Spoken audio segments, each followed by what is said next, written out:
तो रवि किशन यहां पर बीजेपी के सांसद ये कह रहे हैं कि जिन लोगों ने ये इन्वेस्टिगेशन किया उनको जवाब देना चाहिए लोगों को, और उसके साथ साथ यूपीए सरकार पर भी निशाना साध रहे हैं। हेमंत करकरे अब इस मामले में जवाब नहीं दे सकते। हेमंत करकरे शहीद हो चुके हैं।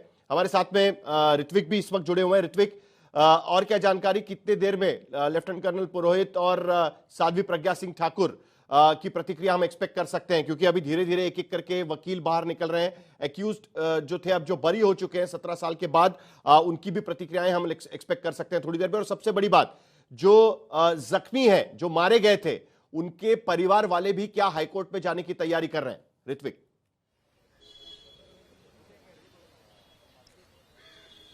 जी बिल्कुल, देखिए उनकी तरफ से भी प्रतिक्रिया आनी शुरू हो गई है और अब विपक्ष भी इस पर प्रतिक्रिया जो है वो देना शुरू कर रहा है। कहीं ना कहीं इस पूरे मामले की राजनीति की गई, ये आरोप अब सरकार की तरफ से हो रहे हैं, लेकिन उसको जवाब देने की कोशिश विपक्ष कर रहा है।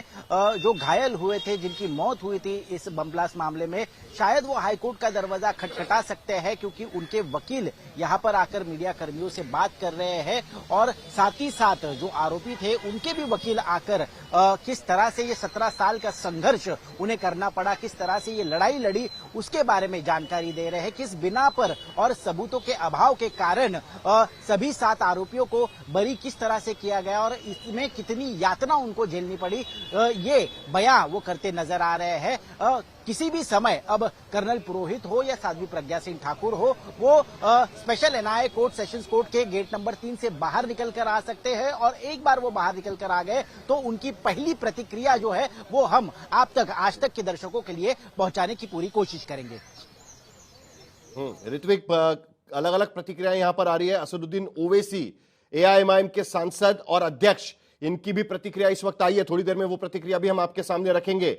लेकिन दूसरी एक अहम बात, मालेगांव जजमेंट के बाद में यह भी कहा जा रहा है कि जमाते उलेमाए हिंद इस फैसले को चुनौती दे सकती है हाईकोर्ट के अंदर।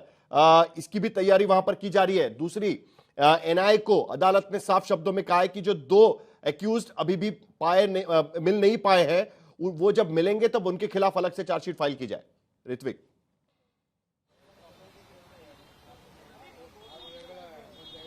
जी बिल्कुल, अब क्योंकि फैसला तो सुना दिया गया है स्पेशल एनआईए कोर्ट से और जिस तरह से इन्वेस्टिगेटिव एजेंसीज की तफ्तीश में खामियां पाई गई, ये बात अब साफ तौर पर फैसले में भी जिसका उल्लेख किया गया है, उसके बाद बरी 7 आरोपियों को किया गया है, लेकिन अभी भी इस पर कई सारे सवालिया निशान खड़े करते नजर आ रहे हैं। चाहे वो इस ब्लास्ट में जिनकी मौत हुई है उनके परिवारजन हो, घायल हो, मामला चला इसको किस तरह से?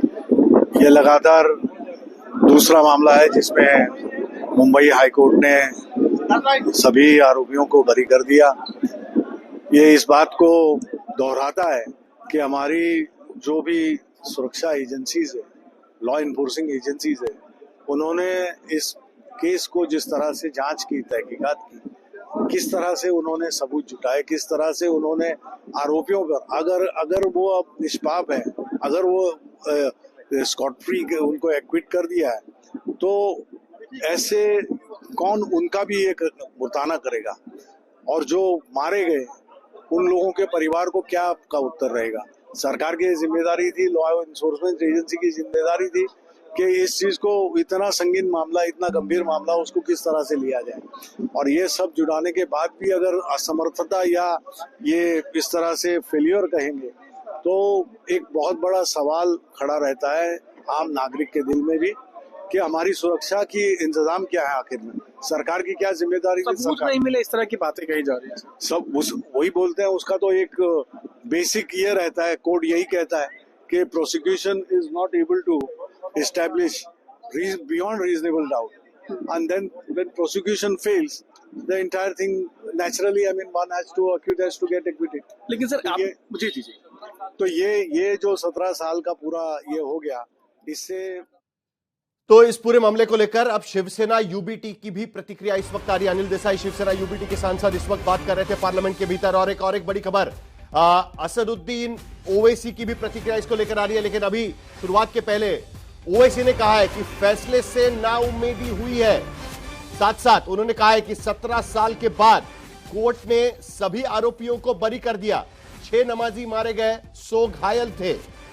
कुल मिलाकर एक बार फिर सवाल उठाया हुआ है कि महाराष्ट्र का सेक्युलर पॉलिटिकल पार्टीज क्या इस पूरे मामले को लेकर अकाउंटेबिलिटी डिमांड करेगी। कांग्रेस पर और एनसीपी पर तंज कसा है। उसके साथ साथ सवाल यह भी उठाया हुआ है कि इस पूरे मामले को लेकर क्या देवेंद्र फडणवीस और प्रधानमंत्री मोदी की सरकार जिस तरीके से 7/11 के मामले में सुप्रीम कोर्ट जाकर इस पूरे फैसले पर स्टे लगाने की कोशिश की गई, स्टे लाया गया, उसी तरीके से क्या इस पर भी इस फैसले पर भी स्टे लाने के लिए, इस पर रोक लाने के लिए क्या हाईकोर्ट का दरवाजा सरकार के तरफ से खटखटाया जाएगा।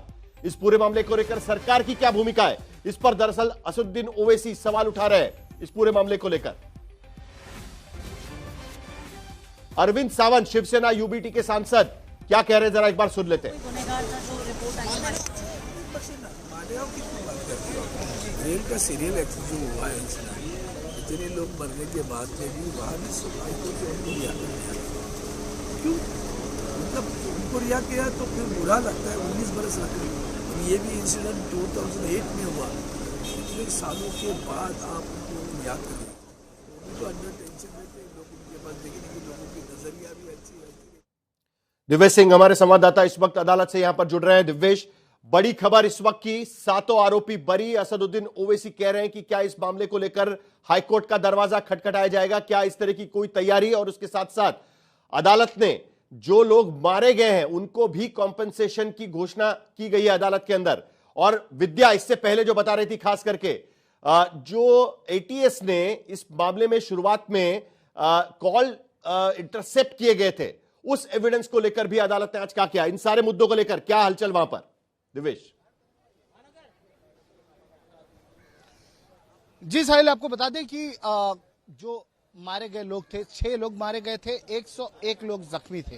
तो हर मृत व्यक्ति के परिवार को 2 लाख रुपए का कंपेंसेशन ये कोर्ट ने अनाउंस किया है। और इसके अलावा कोर्ट ने अपनी वर्डिक्ट में यानी फैसला सुनाते समय ये भी कहा कि जो इसमें 4 इन्वेस्टिगेशन एजेंसियां शामिल थी, नासिक ग्रामीण police, Azad Nagar police station, anti terrorism squad और उसके बाद नेशनल इन्वेस्टिगेशन एजेंसी, इन चारों ही इन्वेस्टिगेशन एजेंसी की जो इन्वेस्टिगेशन की गई और उसके बाद चार्जशीट फाइल की गई, उसमें बहुत सारे पॉइंट्स कोर्ट ने कहे, बहुत सारी ऐसी टिप्पणियां की कि जो प्रोसीजरल लैप्सेस थे।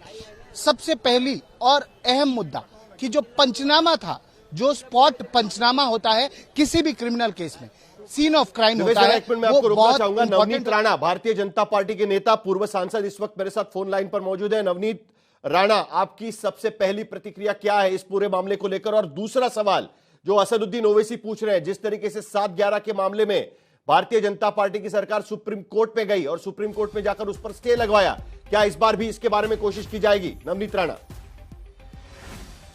मैं आपको इसके बारे में तो साहिल जी आपको इतना जरूर बोल सकती हूँ, न्याय देर से हुआ पर वो हुआ, क्योंकि पिछले कई वर्षों से इसका इंतजार हम सब कर रहे थे। क्योंकि साध्वी प्रज्ञा जी जब पार्लियामेंट में आती थी तो उनको 2 लोग हाथ से पकड़ के लेके आते थे पार्लियामेंट में जब वो आती थी। क्योंकि जब उन्हें अरेस्ट किया गया था, लॉकअप में रखा गया था, जेल में डाला गया था, तो उन्हें इतना उनके साथ अत्याचार किया गया था। साध्वी प्रज्ञा सिंह ठाकुर का बयान, साध्वी प्रज्ञा सिंह ठाकुर का बयान आ गया है इस पूरे मामले के बाद। 17 साल यातनाएं सहनी पड़ी। प्रज्ञा सिंह ठाकुर यहां पर बता रही है, ये मेरी अकेले की जीत नहीं है।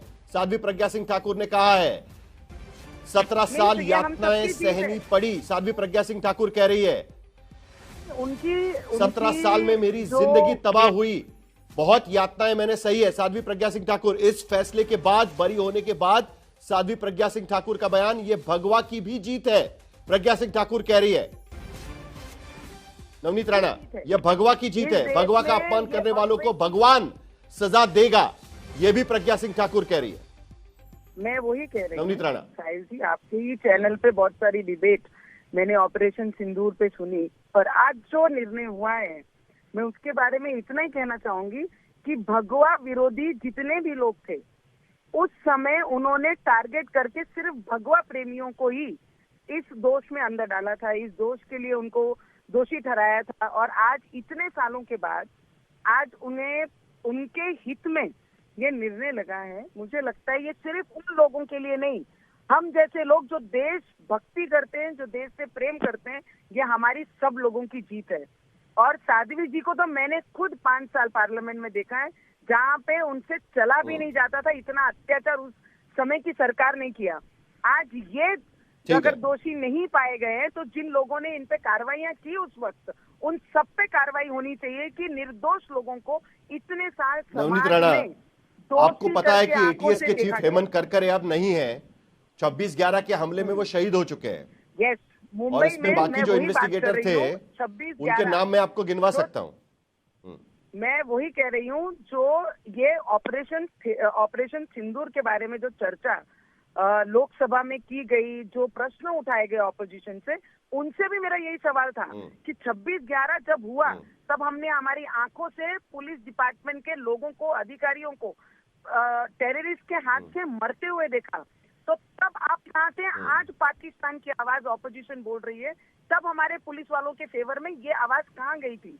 300 लोगों से मुंबई की 2 बड़ी केसेस, मुंबई की 2 सबसे बड़े हादसे, महाराष्ट्र के 2 सबसे बड़े बम धमाके, 7/11 का बम धमाका जिसमें मुंबई में 7 अलग अलग लोकल ट्रेनों में बड़े धमाके किए गए, वो सभी अक्यूज ट्रायल कोर्ट ने उनको सजा दी थी, कई लोगों को फांसी की सजा दी थी, हाई कोर्ट ने सभी को बरी कर दिया। इन्वेस्टिगेशन में जो एटीएस है, उनका यह कहना था कि उनके पास उसके सबूत नहीं थे, और आज एनआईए कोर्ट ने 2008 में जो मालेगांव में ब्लास्ट हुआ था, उस मामले में भी एक मॉड्यूल को पूरी तरीके से बरी कर दिया। उनका कहना है कि ये 7 अक्यूज, उनके खिलाफ कोई कंक्लूसिव एविडेंस सामने एनआईए नहीं रख पाई है। नवनीत राणा, ये 2 अलग अलग केसेस, एक में 7/11 का हमला आपको पता है ट्रेन में हुआ, और ये मालेगांव का हमला। मैं वही कह रही हूँ, मालेगांव प्रकरण में, और ये जो जितने भी साल, साहिल जी, एक इंसानियत के नाते हम जब समाज में रहते हैं, अगर आप इतने बड़े सब्जेक्ट के लिए अगर दोषी उस वक्त करार देते हैं और आपको जेल में रखा जाता है, तो जब आप समाज में इतने साल घूमते 2008 के बाद, तो समाज के कई लोगों की दृष्टि आपके प्रति एक सख्त दोषी करके आपको देखा जाता है। और इतने बड़े समाज में, इतने बड़े समय में, ये लोगों के बीच में ये जितने भी नाम है 2008 में, जिनको उस समय की सरकार ने, जो भगवा विरोधी थी, उन्होंने जो कैद किया, मुझे लगता है कि आज इन्हें न्याय नहीं, हमारे देश के और देश, उम्मीद है नवनीत राणा कि इस केस में आखिरकार किसने वहां पर ब्लास्ट करा है, किसके वजह से वो 6 लोगों की मौत हुई है, किसके वजह से 100 लोग वहां पर जख्मी हुए, उन सबके बारे में, क्योंकि अदालत में जो मरे हैं उनको भी कॉम्पनसेशन दिया है, कहा है कि 2 लाख का कॉम्पनसेशन उनको भी मिलना चाहिए, 50,000 जो जख्मी हुए उनको भी कॉम्पनसेशन की घोषणा आज अदालत ने की है। तो देखना है कि इसका इन्वेस्टिगेशन कहां तक पहुंचता है। कुल मिलाकर और एक खबर इस वक्त आ रही है, मालेगांव ब्लास्ट केस में ऊपरी अदालत में जो पीड़ित है, जिन्होंने अपनों को खोया है मालेगांव में, उनके रिश्तेदार अपील करेंगे इंशाल्लाह, अपील करेंगे। सर, आपका नाम क्या है? मेरा नाम है डॉक्टर अंसारी अखलाक अहमद। हमारे साथ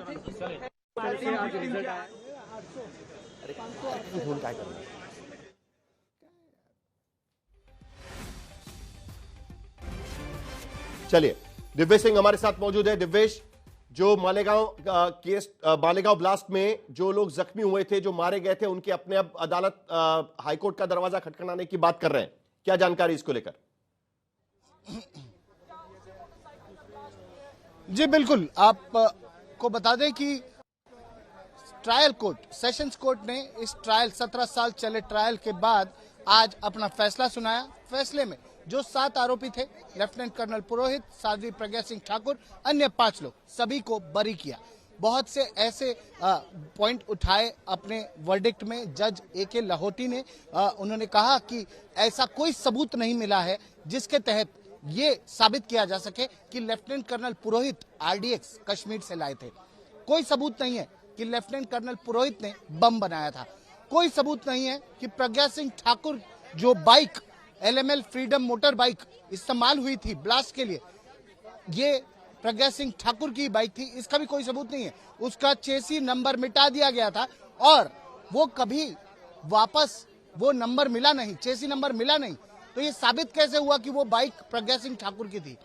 इसके अलावा जो प्रोसिक्यूशन पीड़ित सैंक्शन के पिता की रिएक्शन हमारे पास इस वक्त आई हुई है। दिवेश, मैं आपको रोकना चाहूंगा, जरा देखते हैं कि पीड़ित के जो अपने हैं वो क्या कह रहे हैं।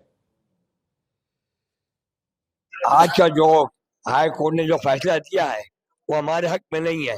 हम उसको नहीं मानते हुए आगे हमारे फैसले के लिए और इंसाफ के लिए हम सुप्रीम कोर्ट पहुंचेंगे। हमको कुछ भी हो, हमारे साथ जो इंसाफ हुआ है, हमको इंसाफ चाहिए। इसके लिए हम सुप्रीम कोर्ट आगे पहुंचेंगे, उसकी अपील करेंगे कि हमको इंसाफ चाहिए। हमारे फर्जंद थे, मेरा फर्जंद सैयद अजहर अहमद, निसार अहमद, ये 28 अक्टूबर मिक्को चौक में बम ब्लास्ट के अंदर फर्स्ट ईयर के ऊपर जगह के ऊपर स्पॉट हुआ है। इसके लिए आज 17 साल से दोनों तीनों कोर्ट से फैसले होने के बाद में आज उस पर हम मुतमईन नहीं है। हमको मुतमईन के लिए आगे हमको सुप्रीम कोर्ट पहुंचना है, हमको फैसला चाहिए। ये कोर्ट का फैसले में गलतियां है कि ये फैसला जो है गलत है। जो सारे प्रूफ दिया गया है उसके प्रूफ को हटाते हुए जो तुमने फैसला किया, इस फैसले पे इंसाफ नहीं होता है। इसलिए हम आगे और सुप्रीम कोर्ट में इसके लिए दरवाजा खटखटाएंगे और हमको इंसाफ चाहिए।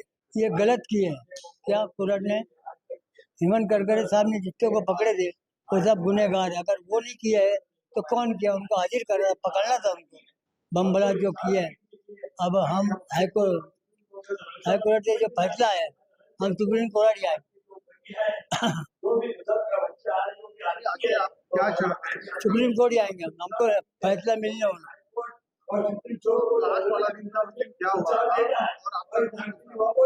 ब्लास्ट हुआ था तो तुम्हारा कौन शहीद हुआ उस दिन? मेरी बच्ची थी, ओला पाव लाने के लिए गई।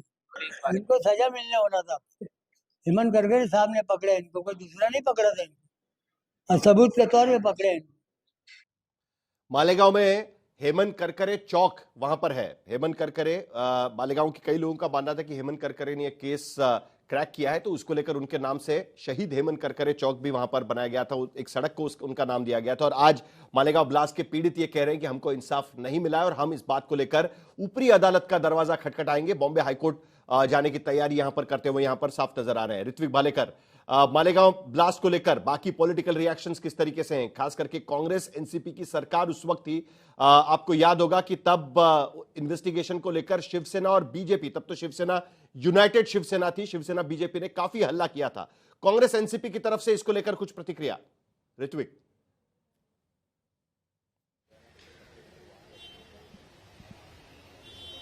जी बिल्कुल, देखिए कांग्रेस अब कुछ ही देर में इस बारे में प्रेस कॉन्फ्रेंस ले रही है। महाराष्ट्र के कांग्रेस दफ्तर तिलक भवन में कांग्रेस के जो प्रदेश के मुखिया हर्षवर्धन सपकाल है वो यहाँ पर प्रेस कॉन्फ्रेंस लेकर कांग्रेस की अधिकृत भूमिका जो है वो जाहिर करने वाले हैं। हालांकि श्रीकांत शिंदे शिवसेना के लोकसभा के